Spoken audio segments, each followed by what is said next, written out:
히브리서는 익명의 히브리 기독교 공동체의 지도자가 박해로 인해서 유대교로 회귀하려는 히브리 기독 공동체의 이탈을 막기 위해서 쓴 서신입니다. 유대교로 회귀하려는 히브리 기독 신자들은요, 기본적으로 유대교와 기독교는 같은 종교가 아니냐라는 생각을 갖고 있었어요. 그래서 물론 유대교에서 하나님을 섬기는 것이 기독교에서 하나님을 섬기는 것보다야 뭔가 부족함이 있겠지만 그래도 큰 차이는 없을 거라는 생각을 갖고 있었던 겁니다. 그들이 생각하는 것처럼 기독교와 유대교는 여러 면에서 유사한 종교입니다. 같은 하나님을 섬기고 같은 구약이라는 정경을 경전으로 삼고 있고 또 중재자를 중심으로 하나님을 섬긴다는 면에서도 거의 동일합니다. 다만 지난 시간에 말씀드린 대로 유대교의 그 하나님과 이스라엘의 중재자는 천사, 모세, 여호수아, 아론 계열의 제사장 이런 사람들이잖아요. 그런데 기독교는 이런 천사나 이런 사람들은 다 한시적인 그 중재자로 봅니다. 그래서 예수 그리스도라는 완전한 중재자가 왔을 때는 그들의 존재는 의미가 없다는 거예요. 그러므로 이제 교회 시대에는 오직 예수 그리스도라는 완전한 중보자 외에 어떤 중재자도 존재할 수 없다는 겁니다. 여기서 이제 유대교와 기독교가 완전히 다른 종교로 이제 갈라지게 되는 거죠. 이것을 입증하기 위해서 이제 히브리서 기자가 이제 붓을 든 거예요. 그게 히브리서인데, 히브리서 1장부터 10장에서 그래서 제일 먼저 하는 게 뭡니까? 1장, 2장에서 기독교의 중재자인 예수 그리스도와 유대교의 대표적인 중재자인 천사와 비교를 하잖아요. 3장에서는 예수 그리스도와 모세를 중재자로서 비교합니다. 그리고 이제 오늘 4장이잖아요. 4장에서는 예수 그리스도와 중재자 여호수아를 비교하는 내용이 나와요. 그리고 이제 사실 엄밀하게 보면 이제 4장 14절부터 나오는 건데 10장까지 굉장히 길죠. 아론 계통의 이제 대제사장과 예수 그리스도는 이제 멜기세덱 계통의 제사장이라고 봐요. 이 제사장을 비교하는 거예요. 그러면서 유대교에서 기독교로 돌아온 사람들이 다시 기독교에서 유대교로 가는 건 이거는 그냥 교회를 옮기듯이 자연스러운 현상이 아니라 이건 배교에 가까운 굉장히 위험한 행동이다라는 이제 경고를 하고 있는 거죠. 히브리서 기자가. 자, 그러면 오늘 본문을 중심으로 유대교의 중재자 여호수아와 기독교의 중재자 예수 그리스도를 비교하는 내용을 살펴보도록 하겠습니다. 여호수아에게 맡겨진 중재자로서의 핵심 역할은 이스라엘 백성을 안식의 땅으로 상징되는 가나안으로 인도하는 겁니다. 그래서 여호수아의 목적은 가나안 땅 정복은 표면적인 거고요. 이스라엘 백성을 안식 가운데로 이제 안식의 세계로 인도하는 거예요. 하나님은 모세를 통해서 이제 이스라엘을 애굽에서 인도하셔서 광야를 지나 가나안으로 인도하시게 되는데 이스라엘 백성들이 이제 광야를 지나서 가나안에 도착하게 되는데 그 가나안의 의미는 뭔가 하면 이스라엘은 이제 애굽처럼 잘 사는 나라, 형통한 나라 이런 나라를 꿈꿨을지 모르지만 하나님의 목적은 그들을 아브라함이 거기서 하나님과 언약을 맺고 안식을 누렸잖아요. 그 안식을 주고자 가나안 땅으로 인도하는 거거든요. 그러니까 하나님의 가나안 정복 목적은 자기 백성들에게 안식을 주는 거예요. 안식에 참여하는 거야. 하나님의 안식에 참여케 하는 겁니다. 그런데 이스라엘 백성 중 다수는 광야에서 엎드려져 죽었고 안식의 처소인 가나안 땅으로 들어가지 못했잖아요. 하나님이 주시고자 하는 안식을 누리지 못하고 광야에서 자연사했단 말이죠. 이유가 뭡니까? 3장 19절 볼까요? 이로 보건대 그들이 믿지 아니함으로 능히 들어가지 못했다는 겁니다. 믿음이 없어서 못 들어갔다는 거예요.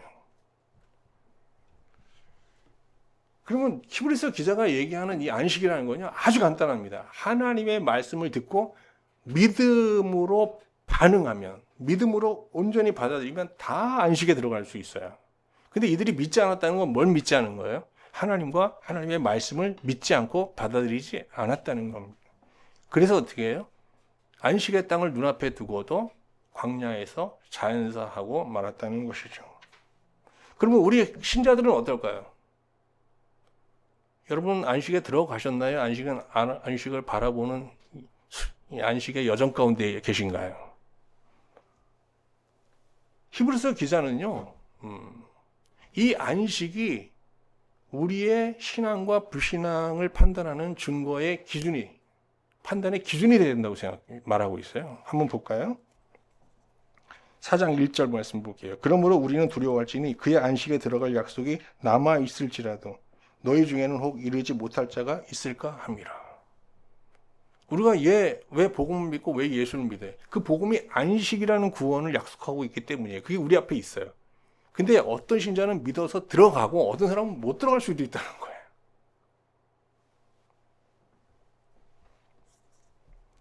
거예요. 신자가 안식에 들어갈 수 있는 첩경은 하나님의 말씀, 즉 복음을 듣고 믿음으로 받아들이는 거라고 말씀드렸죠. 한번 확인해 볼까요? 히브리서 4장 2절 말씀 한번 볼게요. 그들과 같이 우리도 복음 전함을 받은 자이나 들은 바 그 말씀이 그들에게 유익하지 못한 것은 듣는 자가 믿음과 결부시키지 아니합니다. 광야의 이스라엘이 하나님의 모세를 통해서 하나님의 말씀을 듣고도 안식의 땅 가나안에 들어가지 못한 게 이유가 뭡니까? 믿지 않았기 때문이죠. 근데 이 시대 신자도 이 사도들이 전하는 복음, 하나님의 말씀을 듣고도 믿음으로 이걸 온전히 흡수하지 못하면 무익한 말씀으로 전락하고 만다는 거예요. 무익하다는 게 뭐예요? 거기서 우리가 얻는 유익은 안식이잖아요. 안식에 들어가지 못하게 된다는 겁니다. 그러면 신자가 말씀을 믿음으로 받을 때 누리는 안식은 언제 주어지는 것이냐? 많은 사람들이 이걸 미래의 약속으로 생각해요. 혹자는 죽어서 천국에 들어갔을 때 비로소 누리는 타계적 은혜라고 생각하는 사람들조차 있어요. 근데 히브리서 3장에 보면요, 오늘이라는 단어가 3번 나오고요. 오늘 우리 본문에도 오늘이라는 단어가 또 한 번 나오죠. 이게 히브리서가 가장 강조하는 게 뭔가 하면요, 구원의 현재성이에요.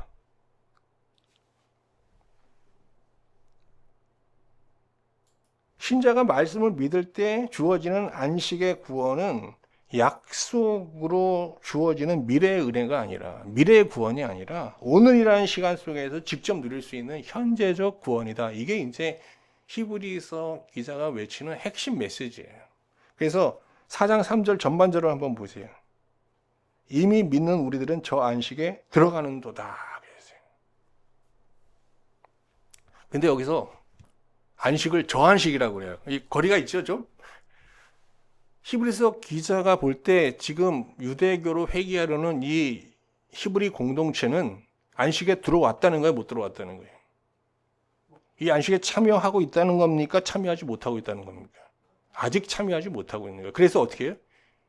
그것이 이 안식이 아니고 내 안식이 아니라 저 안식인 거예요. 근데 히브리서 기자는 그 안식을 뭐라고 그래요? 이미 어떻게 해요? 들어왔대요, 안 들어왔대요, 자기는? 자신들을 포함하여 자신이 속해 있는 어떤 공동체는 들어와 있대잖아요.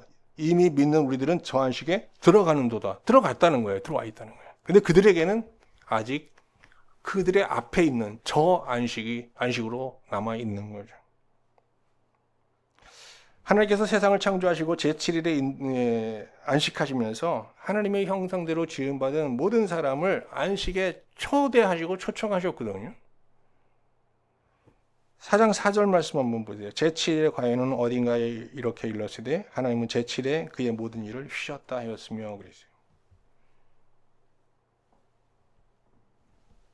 인간은 본래부터 하나님의 안식에 참여할 수 있는 피조물로 지음받았어요. 그러나 아담이 타락하면서 인간은 하나님의 안식에 들어오지 못하게 되었죠. 에덴에서 쫓겨나는데 에덴을 우리가 안식의 처소라고 생각하면 돼요. 거기서 쫓겨납니다. 그런데 하나님께서는 아담과 하와를 쫓아내시면서 그들이 다시 안식의 땅으로 하나님의 안식에 참여할 수 있는 길을 열어주셨어요. 그러면서 복음을 약속하시잖아요. 복음. 그래서 이 복음을 믿는 자들, 이 복음이라는 하나님의 말씀을 듣고 믿는 자들은 그 안식을 다시금 이 세상에서, 안식 없는 이 세상에서 누리게 된 거예요. 그게 대표적인 사람이 누굽니까? 아벨이고, 성경에 나오죠? 노아하고, 그리고 아브라함이잖아요. 그 아브라함의 후손들, 이삭, 야곱, 이렇게 이어지는 겁니다. 그런데 하나님께서 아브라함에게 뭘 약속하셨습니까? 그들의 후손을 내 백성으로 삼아서 너처럼 그들을 집단적으로 하나님의 안식에 참여하는 하나님의 백성으로 삼시겠다는 약속을 주신 거예요. 어디서? 그 장소가 어디예요? 바로 가나안 땅에서. 그래서 가나안 땅은 무슨 땅으로 상징되는 겁니까? 안식의 땅으로 상징되는 겁니다. 근데 이해가 되시죠? 그래서 모세는 이런 하나님의 뜻을 받들어서 하나님과 이스라엘의 중재자로서 시내 산에서 이스라엘과 하나님 사이에 언약을 맺잖아요. 그죠? 그래서 이스라엘이 언약 백성이 되는 겁니다. 그리고 그 언약을 맺으면 하나님께서는 아브라함이 가나안 땅에서 누렸던 그 안식을 말씀 언급하시면서 가나안 땅으로 그 안식을 찾아 가나안 땅으로 향해 나아갈 것을 명하셨습니다. 그들을 안식의 땅으로 초대한 거죠. 안식의 자리로. 그런데 그들이 가데스 바다에서 가나안 땅을 눈앞에 둔 상태에서 하나님 말씀을 거부하잖아요.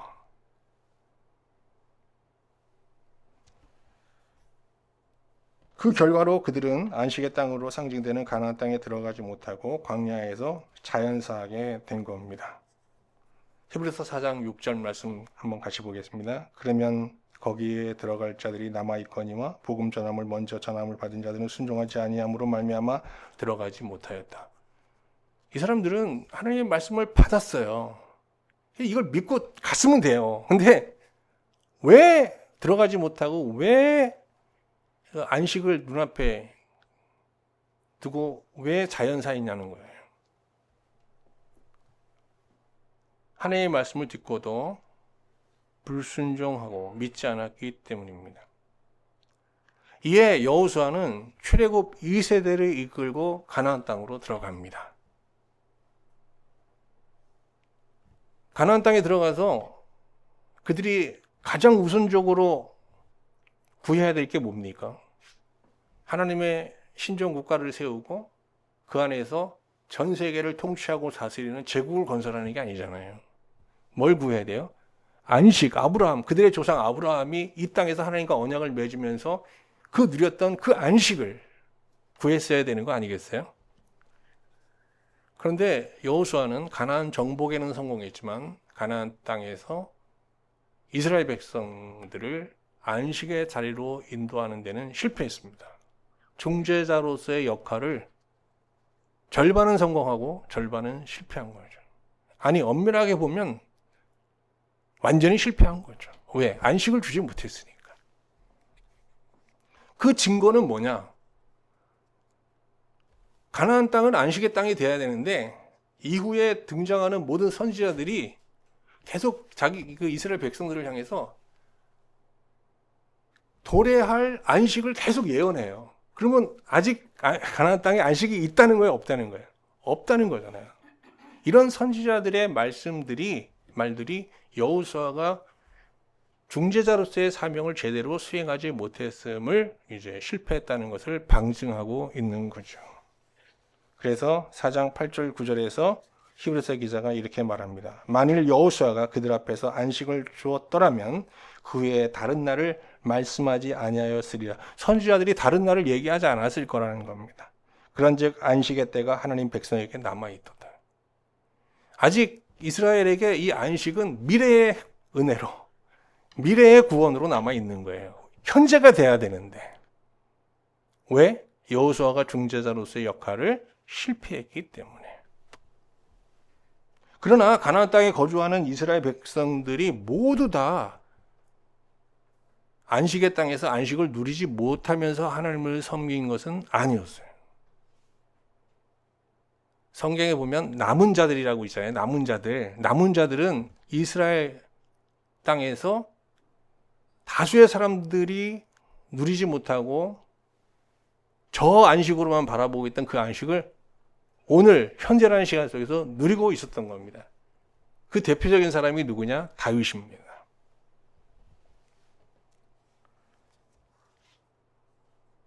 다윗은 하루를 안식으로 시작하여 안식으로 마감하는 오늘의 안식을 삶 가운데 풍성히 누렸어요. 물론 그 인생 전체에서 매일 모든 날을 누린 건 아니죠. 일시적으로 안식 없이 방황하고 또 세상 사람들도 범하지 않는 부끄러운 죄를 범하면서 수치와 굴욕의 삶을 살았던 적도 있지만 대체적으로 그는 안식의 현재를 누리면서 살았다는 겁니다. 그 비결은 뭐냐? 그 비결을 히브리서 4장 7절에서 다윗의 시를 인용하면서 얘기하는 겁니다. 그 비결을 이렇게 말합니다. 한번 볼까요? 히브리서 4장 7절 말씀입니다. 오랜 후에 다윗의 글에 다시 어느 날을 정하여 오늘이라고 미리 이같이 일렀으되 오늘 너희가 그의 음성을 듣거든 너희 마음을 완고하게 하지 말라 하였나니. 그랬어요. 다윗이 어떻게 오늘의 안식을 누리며 살 수 있었느냐? 간단하잖아요. 하나님의 음성을 듣고 어떻게 해요? 그 말씀을 전적으로 그냥 믿은 거예요. 아주 단순한 거예요. 그러면 신자가 이렇게 현재의 안식을 누리게 됐을 때 그의 삶과 인생에는 어떤 변화가 일어날까요? 히브리서 기자는 가장 먼저 일어나는 변화를 이렇게 얘기합니다. 히브리서 4장 10절 말씀 보세요. 이미 그의 안식에 들어간 자는 하나님이 자기의 일을 쉬심과 같이 그도 자기의 일을 쉬느니라. 자기의 일을 쉬게 된다는 거예요. 우리가 어떤 경우 이러잖아요. 안식일 날 많은 분들이 일을 안 하세요. 그래서 왜 일 안 하세요? 아니, 히브리서 4장 10절에 보면요. 안식일에는요. 자기 일을 다 쉬라고 하셨습니다. 그런데 여기서 자기 일이란 우리가 매일매일 생계를 위해서 수당하는 생업에 관련된 일이나 전업주가 도맡아서 하는 집안일 이런 것들을 말하는 게 아니고요. 아담의 부정한 본성의 지배 아래서 그 부정한 본성의 종노릇하며 행해야 했던 일들, 굴욕적이고 수치스러운 일들, 이 일들을 우리 힘으로 거절을 못해요. 우리 의지로. 근데 하나님의 안식에 참여하고 나면 이걸 어떻게 해요? 바울은 이걸 해방이라고 그랬잖아요. 죄와 사망의 법에서 해방됐다고 그러는데 쉬게 된다는 거예요. 놓게 된다는 거예요. 그래서 아담의 본성이 막 시키는데 뭐라고 그래요? 안식을 누리는 자는 안 해. 거부할 수 있는 거예요. 여러분 그러고 싶지 않으세요? 우리가 지금 탐욕에 지배받으면서 좀 부당하게 남을 해를 입히면서 만약에 이득을 봤다고 생각해 보세요. 신자들은 이 일로 인하여 일시적인 기쁨을 얻으면서도 어떻게 해요? 마음 깊은 곳에서는 굉장한 부끄러움과 수치감, 또 하나님 앞에 나갈 때 얼굴을 들지 못하는 참담함 이런 걸 경험하게 되잖아요. 그리고 어마어마한 후회를 하잖아요. 내가 왜 그 별거 아닌 이익을 위해서 왜 이렇게 내 영적인 자존심을 버리고 왜 그런 행위를 했을까? 그러면서 막 가슴을 치잖아요. 이게 자기 일이에요, 자기 일. 근데 이 자기 일을 어떻게 쉬냐? 사람들은 그 자기 일을 자기 의지로 멈춰서 그 다음에 하나님 앞에 들어가서 은혜를 받고 안식에 참여하기를 원하지만 히브리서 기자는 반대라고 얘기하는 거예요. 아니야. 네가 자기의 일을 다 거부하고 그러고 나서 하나님 앞에 들어가서 안식을 누리는 게 아니라 그 모습 그대로 하나님 앞에 들어가서 하나님 안에서 안식을 구하고 그 안식의 힘으로 이걸 거부하며 사는 거야. 그러면 우리가 자기 일을 쉬게 되면 어떤 삶이 가능해집니까? 자발적으로 하나님의 말씀에 복종하는 삶을 살게 되는 거예요. 기쁨으로 그냥 자원하는 마음. 그게 뭐예요? 빛의 열매라고 하고 성령의 열매라고 하고 거룩함의 열매라고 하는 겁니다. 그걸 바로 순종의 삶이라고 하고요. 순종의 열매라고 하고. 그래서 뭐 하나님 뜻대로 살고 뭐 순종의 삶을 살고 그게 중요한 게 아니고 하나님의 말씀을 전적으로 받아들이면서 그 말씀 앞에 자신을 완전히 실체를 드러나고 벌거벗은 자로 그냥 온전하지 않죠. 그냥 하나님 앞에 들어가서 죄사함 받고 용서받아서 안식을 누리는 게 신앙의 가장 우선적 목표가 돼야 되는 거예요. 안식을. 그 다음에 뭐 삶의 변화도 따르는 거고 뭐 세상에 나가서 하나님 앞에 순종하며 빛된 삶을 살아가고 그건 다 그 안식 후에 주어지는 결과들인 거거든요. 그래서 히브리서 기자는 히브리 공동체를 향해서 야 지금 다른 데 힘쓸 때가 아니야. 안식에 들어가는 데 집중하라는 거예요. 모든 영적인 신앙의 믿음의 어떤 에너지를 안식에 집중하라는 거예요. 4장 11절 말씀 같이 볼까요? 그러므로 우리가 저 안식에 들어가기를 힘쓸지니 이는 누구든지 저 순종하지 않은 본에 빠지지 않게 하려 함이라 그랬어요. 여기 저 안식이라는 건 하나님의 품, 뭐 은혜의 보좌, 지성소, 또 성삼위 하나님이 누리시는 사귐의 자리, 완전한 기쁨의 자리 이런 거잖아요. 여기에 들어가는데 우리의 모든 신앙의 열정을, 영적인 열정을 쏟아 부어야 된다는 거예요. 여기서 힘쓴다는 단어를 한번 원어로 찾아봤더니 헬라어로 이게 스파이다조라고 하는 단어인데 이게 급히 서두르다예요. 한국 사람들 빨리빨리 병에 걸려 있잖아요. 이게 한국 사람들 속성에 부합하는 동사예요. 근데 정말 서둘러야 된다는 거거든요. 뭐 성경은 대체로 서두르지 말라고 그러잖아요. 근데 서둘러야 된다는 거예요. 뭘 하는 데는? 안식을 구하는 데는 미루면 안 된다는 거예요. 오늘 하루가 딱 시작됐을 때 가장 시급하고 가장 중요한 일은 뭐다? 안식을 구하는 거예요. 그래서 실제로 다윗은 눈 뜨면 뭘 구했어요? 안식을 구했어요. 그래서 하루를 안식으로 시작했고요. 하루를 마감할 때도 뭘 구했어요? 안식을 구했어요. 그래서 주어진 하루하루를 어떻게 살았습니까? 안식의 오늘로 살았어요. 그렇게 사는 삶을 뭐라 그러냐? 영생이라고 하는 겁니다. 그러면서 히브리서 기자는 신자가 주어진 오늘을 안식으로 시작하여 안식으로 마칠 수 있는 주어진 하루를 안식의 오늘로 살 수 있는 실제적 방법을 제시합니다. 이 안식에 이르는 첩경이죠. 앞에서 말씀드린 대로 그것은 하나님의 말씀을 듣는 데서부터 시작되는 거거든요.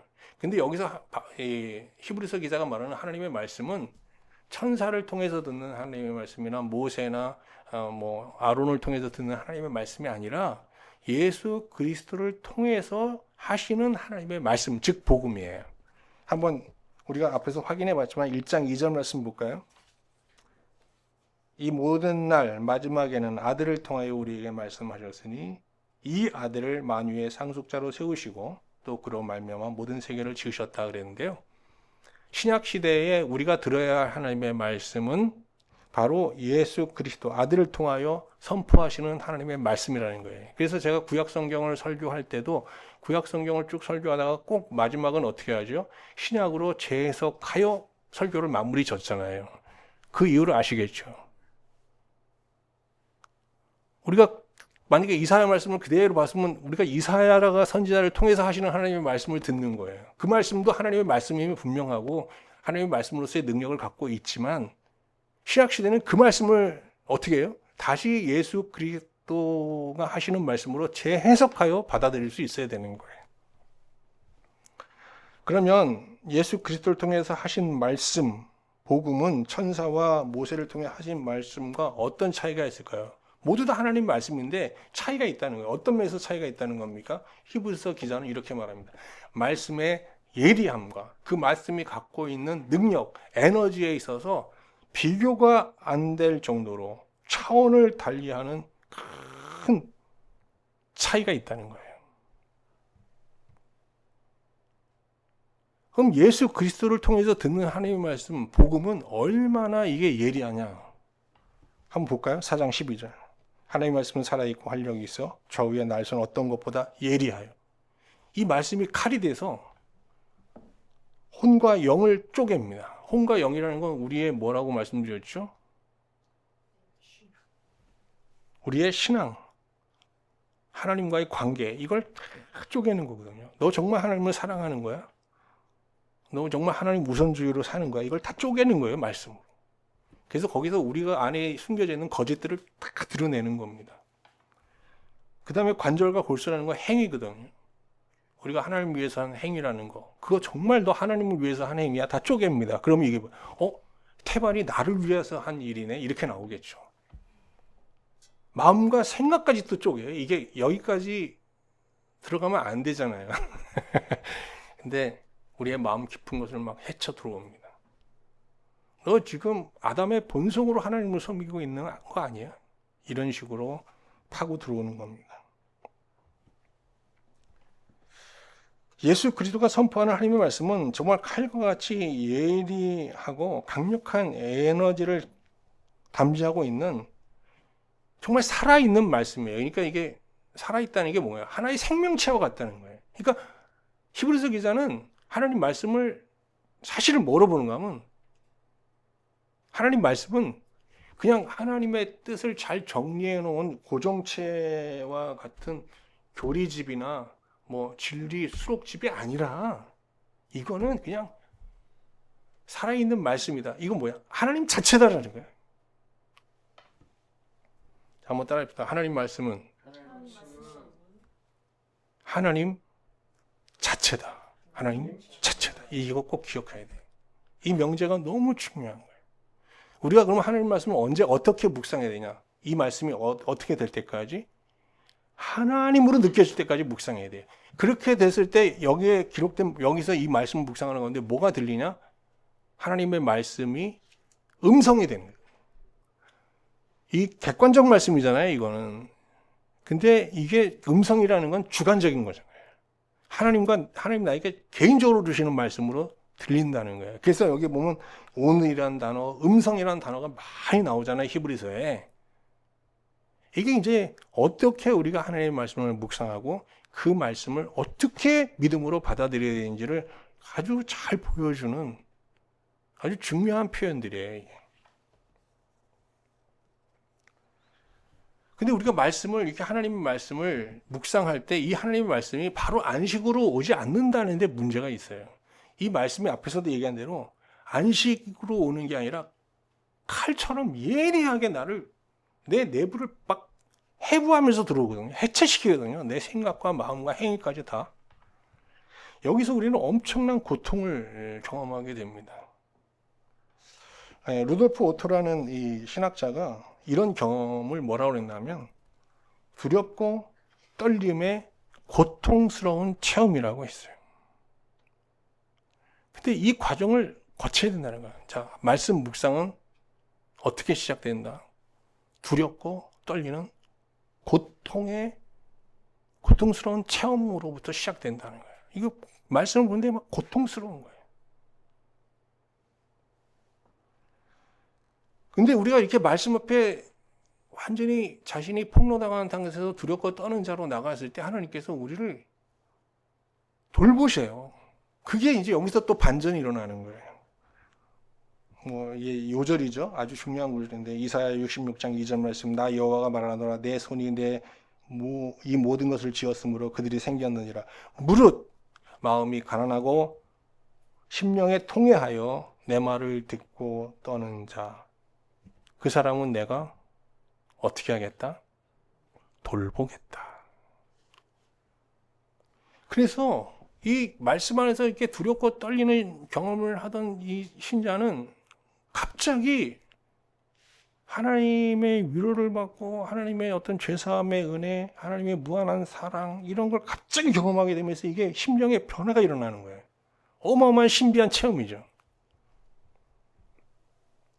그래서 이게 두렵고 떨리는 이 고통스러운 체험이 하나님 편에 끌려 들어가는 매혹적인 체험으로 완전히 바뀌게 되는, 승화되게 되는 겁니다. 그러면서 신자는 말씀 묵상을 통해서 안식에 이르게 되는 것이죠.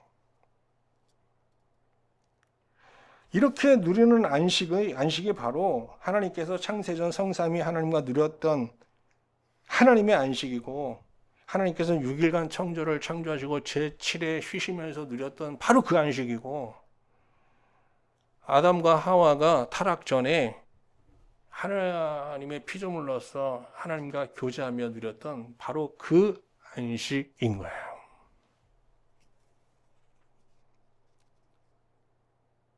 안식은 영혼의 은혜이고 그것은 초월의 세계에서 일어나는 일이었지만, 신자가 몸담고 살아가는 이 세상, 오늘이란 시간 속에서도 말씀을 제대로 듣고 묵상하고 믿는 자는 얼마든지 누릴 수 있는 현재적인 구원이고 현재적인 은혜인 거예요. 신자가 예수 그리스도를 믿고 예수를 중재자로 두고 하나님을 섬기면서도 안식에 이르지 못하는 것은 두 가지 이유 중에 하나죠. 하나님 말씀을 제대로 듣지 않거나, 아니면 들어도 어떻게 해요? 순종치 않은 거예요. 믿고 순종하지 않은 것입니다. 교리적으로 신앙과 불신앙의 증거는 신앙 고백에 있죠. 그러나 실제적으로 신앙과 불신앙을 구분하는 증거는 안식의 유무에 있는 거예요. 목사님들이 그 교회나 그 목사님 뭐 이상한 교회가 아닌가 보려면 사도신경 고백하는지 안 하는지 보면 안다. 그래가지고 모든 교회가 사도신경 안 하면 이단으로 몰렸어요. 그래서 우리도 지금 사도신경 하고 있잖아요. 이거 안 하면 한국교회에서는 바로 이단입니다. 참 유치한 발상이에요. 얼마나 이게 미개한 생각입니까? 사도신경이 근데 의미도 잘 모르고 사도신경을 고백하고 있어요. 정말 뭐 정통이냐 이단이냐 판단하려면 뭐로 판단해야 된다고요? 히브리서 기자 얘기들 하면 거기에 안식이 있냐 없냐예요. 왜 유대교로 가는 걸 히브리서 기자가 배교라고 얘기합니까? 거기에는 뭐가 없다? 교리만 있어. 거긴 전통만 있어. 의식만 있어. 근데 정작 있어야 될 뭐는 없다? 안식은 없다. 여기 기독교 아무것도 없어. 유대교에 비해서 전통도 없어. 의식도 없어. 의식이 없잖아요. 기독교는 가장 큰 약점이 의식이 없어요. 뭐 복잡해야 되는데 의식이 없어요. 지금 한국 교회나 뭐 교회가 갖고 있는 기독교력, 뭐 교회력 이런 거 다 이거 성경에 있는 게 아니라 만들어낸 거예요. 왜? 너무 단순하니까. 없으니까. 이거 다 근데 이거 다 부질없는 짓이에요. 중요한 건 안식이 있냐 없냐예요. 신자가 신앙생활 중 안식에 들어가려면 예수 그리스도를 믿는 믿음에 더하여 하나님의 말씀을 묵상하면서 오늘 주시는 오늘 나에게 주신 하나님의 그 음성을 들어야 돼요. 음성. 그래서 이 말씀을 제대로 묵상하면 말씀이 뭐가 돼야 되냐? 음성으로 들려야 되거든요. 그래서 이제 마지막으로 이렇게 히브리서 기자가 얘기하는 확실한 안식에 들어가는 실제적인 방법은 하나님의 말씀을 묵상하면서 하나님의 음성을 듣는 겁니다. 그래서 오늘 이제 하나님의 음성 듣는 법에 대해서 같이 한번 생각해 보도록 하겠습니다.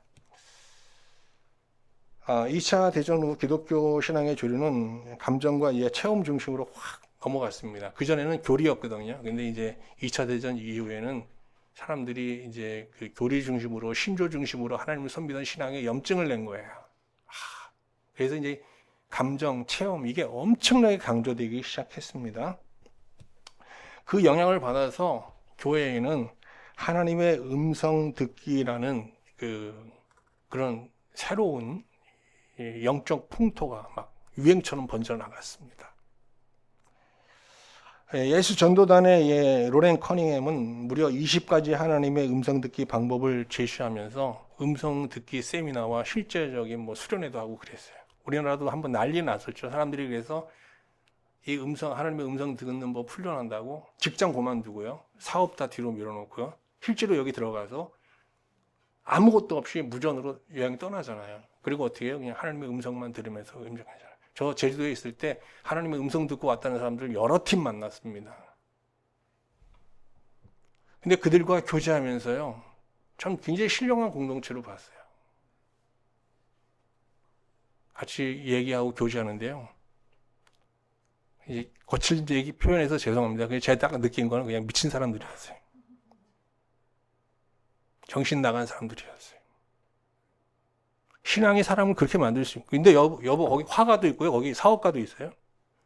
거기 멀쩡한 사람들이에요, 사회적으로. 교수도 있어요. 신앙이 무서워요. 종교가 무서워요. 그런 사람들 그냥 한순간에 바보로 만들어버리는 거예요. 그 사람들이 우리 교회를 그러면 무슨 사인을 받고 왔냐 했더니 하나님께서 깃발 있는 곳으로 가라 해서 음성을 들었는데 깃발 보고 왔다는 거예요. 근데 그 깃발이요, 그 무당이 꽂아놓은 앞에, 우리 교회 앞에 있는 무당이 꽂아놓은, 집에 꽂아놓은 깃발이었거든요. 뭐 무당의 깃발을 하나님께서 사용할 수도 있겠죠. 그리고 그들이 와서 이렇게 하는 행태를 보는데요. 누구하고 근데 너무 막 우리 교회에 그 사람들이 이제 하루 기숙하는데 너무 불편한 거예요. 그래서 뭐 여기서 전도하겠다고 막 그러더니 갑자기 아침에 없어요. 떠난대요. 그래서 왜 그러냐 했더니 또 하나님의 음성을 들었대요. 그래서 그러시냐고 빨리 그 음성대로 가시라고 그래서 보냈어요. 제가 뭐 설교 때 이런 얘기 안 하려고 그랬는데 죄송합니다. 성경이 말하는 하나님의 음성 듣기는 기록된 말씀을 성령으로 깨달아 그 앞에 벌거벗은 존재가 되는 거거든요. 그럴 때 하나님께서 우리에게 말씀하신 거예요. 남고나 일어나라, 이런. 그게 하나님의 음성이에요. 오늘 너는 힘을 내고 이렇게 살아라. 그때 하나님께서 이렇게 우리의 부정한 심령을 만져주시면서 위로하시고 또 우리를 권면하는 말씀을 주시는 게 음성이거든요. 오늘 뭐 깃발을 쫓아가라 이런 게 아니에요, 여러분. 너 누구를 오늘 만나게 될 거다 이런 거 아닙니다. 우리 내면에 대한 얘기거든요. 우리에 대한 말씀을 하시는 거거든요. 그 말씀을 들을 때 듣기 전에 우리는 두렵고 떨리는 체험을 하게 되고, 그렇지만 거기서 하나님의 예수 그리스도 온전한 중재자인, 다음 주에 얘기했지만 대제사장 예수 그리스도에 힘입어서 하나님의 보좌 앞에 이끌려 나가는 과정에서 하나님의 위로의 말씀을 듣게 되는데 어마어마한 위로와 사랑의 메시지를 듣게 되는 거죠. 그게 하나님의 음성이, 우리가 궁극적으로 들어야 할 하나님의 음성이, 그 음성을 듣고 하루를 사는 사람, 바로 오늘의 안식의 오늘을 살게 되는 겁니다. 성경을 통해서 선포하시는 하나님의 말씀은 그냥 뭐 올바른 말이, 올바른 하나님의 뜻이 수록되어 있는 고정체의 말씀이 아니에요. 허공의 소리와 같이 아무 힘이 없는 말씀도 아니고요. 이 우리가 듣고 묵상하는 이 하나님의 말씀, 이 성경에 있는 하나님의 말씀은요, 말씀 안에는 하나님께서 말씀 앞에 있는 우리를 자기 품으로 이끌고자 하는 하나님의 엄청난 의지가 여기 포함되어 있어요. 그리고 하나님의 열정이 여기 있고요. 뿐만 아니라 실제로 이 말씀으로 하나님은 천지를 창조하셨잖아요. 우리를 이 세상 피조물을 만드셨잖아요. 그 어마어마한 힘으로 어떻게든지 우리를 하나님의 사람으로 만들어서 하나님 앞에 세우는 어마어마한 능력까지 갖고 있어요. 이 말씀 안에. 이 말씀은 사실은 하나님 자체인 거예요. 그러는 말씀으로 우리가 말씀 앞에 나가야 되는 거예요. 이게 글자가, 이게 하나님의 뜻이 올바로 수록되어 있는 그냥 이 문서로 보면 안 되는 거예요. 그래서 그렇게 말씀을 묵상하는 자는 이 말씀에서 하나님의 드신 칼을 경험할 때도 있고, 하나님의 위로의 손길을 경험하기도 하고, 하나님의 품에 안기는 은혜도 경험하게 되고 여기서 막 모든 게 다 일어나는 거예요. 오늘을 하나님의 뜻대로 살 수 있는 하나님의 음성도 듣고요.